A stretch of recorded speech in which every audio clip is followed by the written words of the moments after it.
Sean bienvenidos a un programa más del mundo del Cronopios. En esta oportunidad tenemos como invitado al poeta y ensayista Alejandro Mautino Guillén, que nos hablará sobre poesía y sus nuevos proyectos para este 2019. Bienvenidos.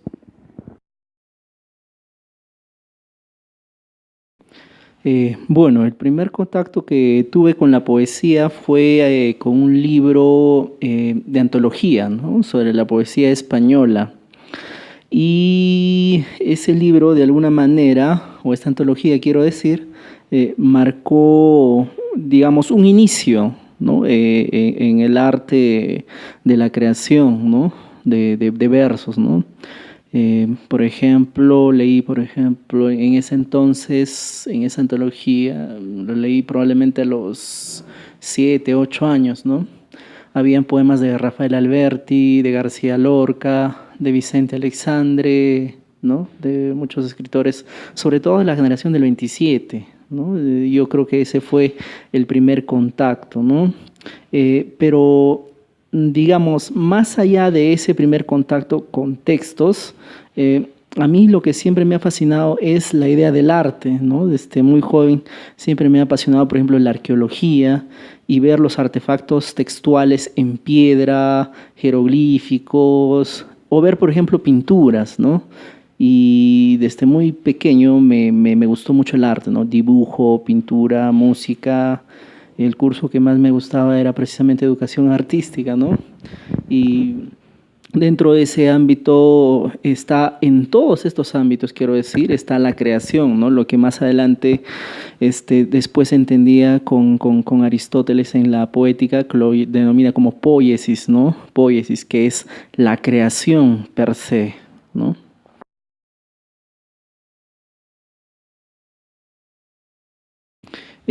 Yo siempre concuerdo con una idea de Baudelaire, ¿no? Baudelaire dice que la inspiración es hija del trabajo, ¿no? Una idea un tanto anquilosada ha sido pretender que la inspiración es un dictado por las musas y los dioses y que el poeta simplemente es la voz o el traductor de los mensajes de los dioses, ¿no? Es una idea muy, muy idealista, un poco romántica, ¿no? ¿No? Muy clásica, ¿no? Que se plantea, ¿no? Pero Baudelaire habla que la inspiración es hija del trabajo. Baudelaire no niega la inspiración, pero dice que ésta nos debe agarrar a nosotros trabajando, es producto del trabajo. Y Baudelaire entiende el trabajo como la experiencia, ¿no? La experiencia del autor, entiende el trabajo de lectura, ¿no? El trabajo de la lectura que funciona en el creador poético, ¿no? También entiende la lectura o el trabajo de la corrección, ¿no? Entonces, uno cómo trabaja sus textos, particularmente, y esto concuerdo con Baudelaire, y siempre he tenido como referente a Baudelaire en esto, ¿no? Uno escribe o aprende a escribir leyendo a otros poetas, corrigiendo sus textos y viviendo bastante, ¿no? Si no, uno de qué puede escribir, ¿no? Y la lectura de otros textos, de otros autores, nos permite medirnos constantemente. Y dentro de este azar, ¿no? Dentro ya de ese trabajo, ahí es donde aparece recién la inspiración. La inspiración no nace del vacío, ¿no? No nace de un vientre vacío, nace del trabajo, del tormento tormentoso que tiene el autor con las palabras, ¿no?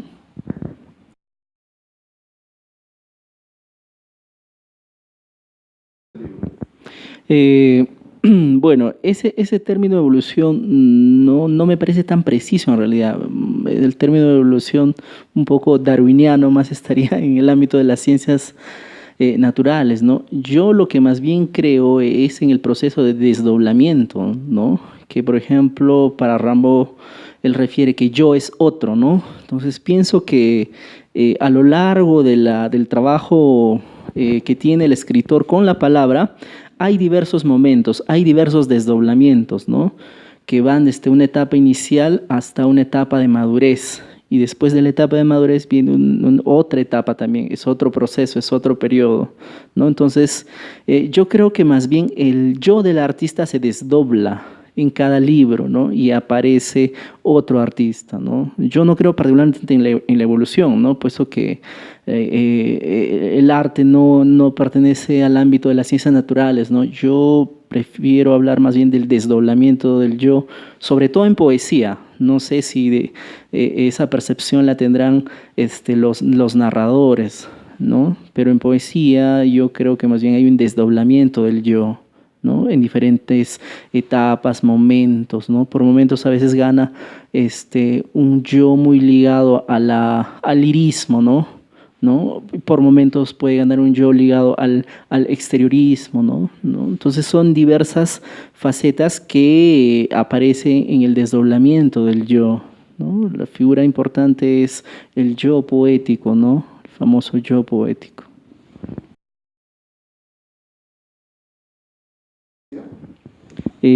Si es que lo vemos de una manera, digamos, cientifista o desde una perspectiva de la racionalidad instrumental, ningún arte sirve para nada, ¿no? Pero si es que lo vemos desde una perspectiva humana, una perspectiva que pueda desarrollar esa naturaleza humana, es decir, la sensibilidad sirve demasiado en realidad, ¿no? La poesía desarrolla, al igual que la matemática, el pensamiento lógico-deductivo, ¿no? La narrativa, ¿no? Es más descriptiva, ¿no?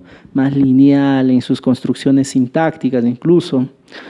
Sin embargo, la poesía no, rompe constantemente, ¿no? La sintaxis, ¿no? Nos coloca por momentos imágenes a veces inconexas, ¿no? Pero precisamente está en desentrañar ese hilo, ¿no? La poesía, como vuelvo a señalar, son símbolos, son imágenes, no solamente lúdicos. La matemática también es abstracta, la poesía de igual modo, pero a veces nos centramos más en el valor de las matemáticas que en el valor de las imágenes, ¿no? No en vano, por ejemplo, los escritores surrealistas echaron interés a lo que es el pensamiento onírico, ¿no? El mundo de los sueños, ¿no? Y dentro de las ciencias, por ejemplo, ocultas, el chamanismo también echa mucho en lo que es la interpretación de los sueños, ¿no? Entonces, la idea es desentrañar, ¿no? No es que el poeta a veces se piensa que es un loco y que ha construido imágenes aparentemente inconexas y que no tienen sentido. En realidad sí tienen sentido, pero es un arte de desciframiento, es un arte de decodificación, ¿no? Esa es la particularidad de la poesía, y puede esta llegar a desarrollar la sensibilidad de las personas. Por ejemplo, hay un poema de Cortázar, cuando firma como Julio Denis, que se llama, si no me equivoco, se llama La Gota. Y precisamente trata sobre la gota, ¿no? Es una reflexión sobre la naturaleza tan banal, tan miserable de una gota de agua que se resiste a caerse, y mientras se resiste otras gotas van llegando a él y ésta empieza a engordarse, y como si fuese un suicida se tira al piso, ¿no? Y se hace vidrios, ¿no? Pero es una hermosa reflexión sobre la condición humana, sobre la naturaleza, ¿no? Entonces, lo que a nuestra sociedad le falta muchas veces es desarrollar la sensibilidad, y la poesía desarrolla ese lado tan sensible, tan caro hoy en día en el hombre en nuestro tiempo.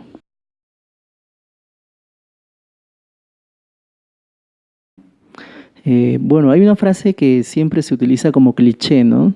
Es que la poesía es un género de culto, ¿no? Se dice siempre. Pero esto también tiene una debilidad, ¿no? Tiene pocos lectores, ese es un problema evidente, ¿no? En una entrevista anterior había mencionado una frase que fue sacada fuera de contexto, en el que se señalaba que, por ejemplo, el profesor de colegio no está capacitado para entender poesía, ¿no? Y en esa frase, que a veces cuando en el medio periodístico se sacan las frases, sobre todo en los periódicos, ¿no? Suele parecer un poco lacerante, ¿no?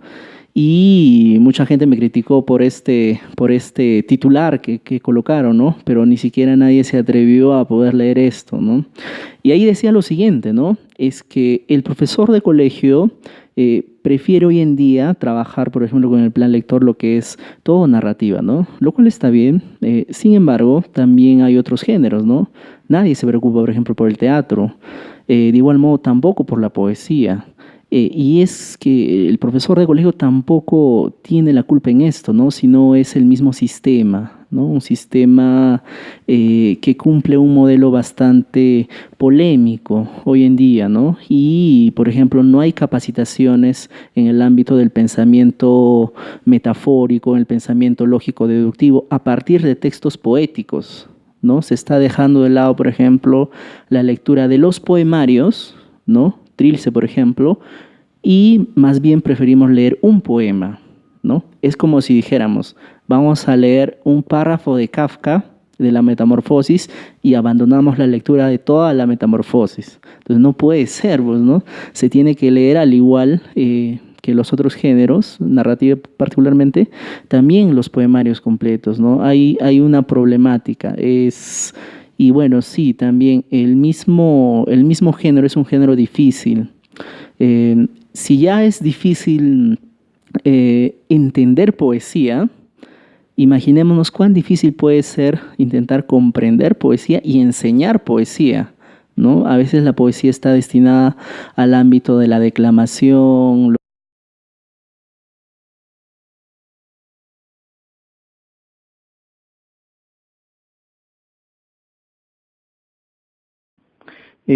Bueno, yo creo que sí, hay muy buena expectativa, sobre todo en lectores jóvenes de poesía. La poesía guaracina tiene de alguna manera una tradición importante, ¿no? Yo al menos me atrevo a considerar al menos tres vertientes, ¿no? O tres momentos, ¿no? La primera está consolidada básicamente por la poesía de tradición oral, que también está incluida con adivinanzas, canciones, la misma poesía también, ¿no? Pero son textos de tradición oral. Hay mucha poesía en la tradición oral, ¿no? Registrada por los diversos colonizadores, por los diversos cronistas, como Miguel de Estete, entre muchos otros. Estas después han generado una vertiente que se va a condicionar a la música popular ancashina, ¿no? Por ejemplo, el Ay Zorro, Zorro, Zorro de la Puna tiene su origen en la tradición oral, ¿no? Por ejemplo, para citar uno. Después hay otro momento que es la poesía de raigambre costumbrista, ¿no? Un tanto pintoresquista, ¿no? Cuyo tema principal, por ejemplo, es el indio, es el campo, ¿no? Y que tiene uno de sus principales representantes, por ejemplo, que es Octavio Nostroza, el papá del poeta de los años 60, Rodolfo Nostroza, ¿no? Octavio Nostroza tiene una poesía bastante interesante en retamas de serranía, ¿no? Estamos hablando de un poeta indigenista, pero ojo, sus temas no son indigenistas. Por ejemplo, él habla de un indigenismo erótico, cosa que es raro en los indigenistas. En ellos el tema era el problema del agua, el problema del indio, el problema de la tierra. Pero en Sinfonía Sexual, por ejemplo, de Octavio Nostroza, él habla de los senos de una mujer, ¿no? De las partes corporales de una mujer, sexualiza eso, ¿no? Lo cual es un poeta bastante raro, ¿no? Y este sería uno de los mejores poetas de ese segundo momento, ¿no? Un tercer momento está constituido por los fundadores de lo que yo denomino la tradición poética huaracina, por decirlo de algún modo, ¿no? Que estaría representado con Marcos Yauri Montero, ¿no? Con Marcos Yauri Montero, estaría representado también por el mismo Octavio Nostroza, por la misma Rosa Serna Guardia, que tiene un importante poemario, Imágenes en el agua, si no me equivoco. Estaría también representado, por ejemplo, por Abdón Dextre, ¿no? Por Abdón Dextre, ¿no? De ahí se pueden sumar algunas otras figuras más, ¿no?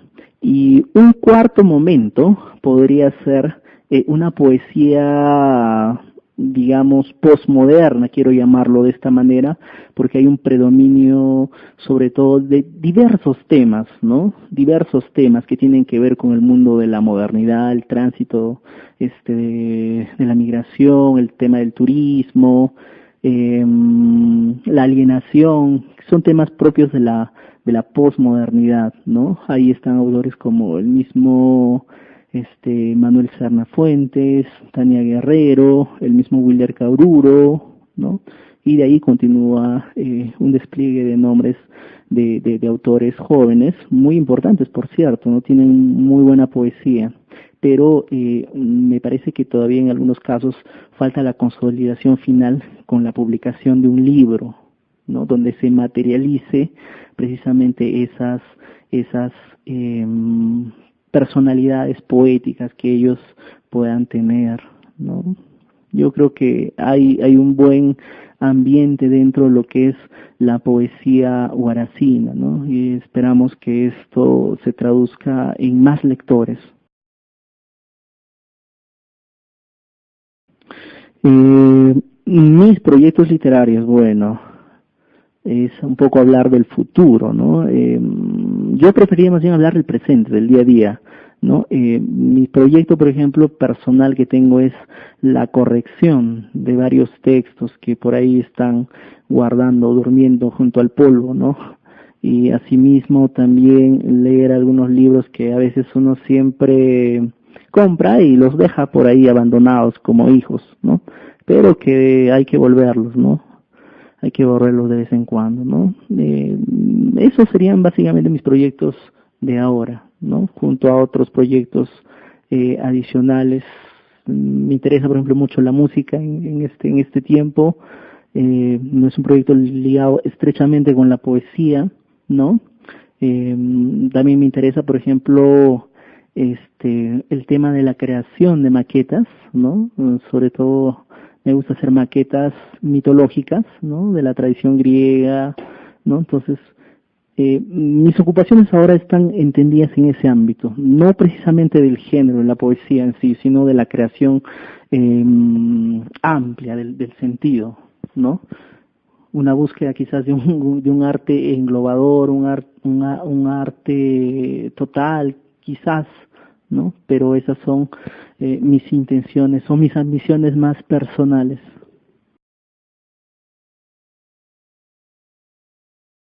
Poema 7, de Para ahorcar pájaros con tu cabello. Para huir de esa mujer o de su sombra, hago un amague de poeta.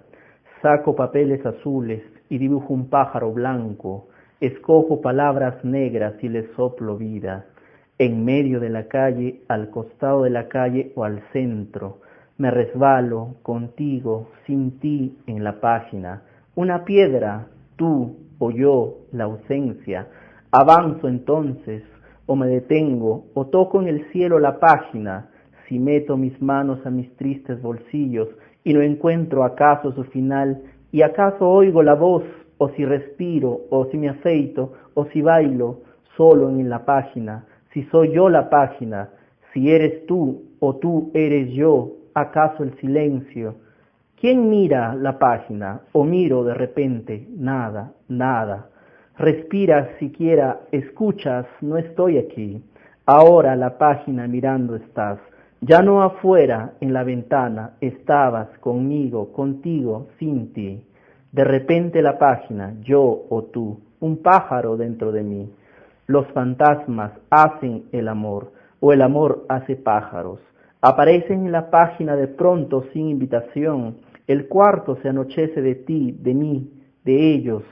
Los gatos lamen la luna como una manzana podrida. La luna entonces un perro herido en la página. El silencio en la página, el ruido, silba el viento. El eco a su carne, al amor su boca. Y si pienso y estoy en la página solo y contigo, si cierro los ojos para buscarnos en la creación, en medio de los muertos y te encuentro, en el alba que me levanta frente a ti, ahorcado como una lágrima blanca o un pájaro que cuelga de esta página inútil.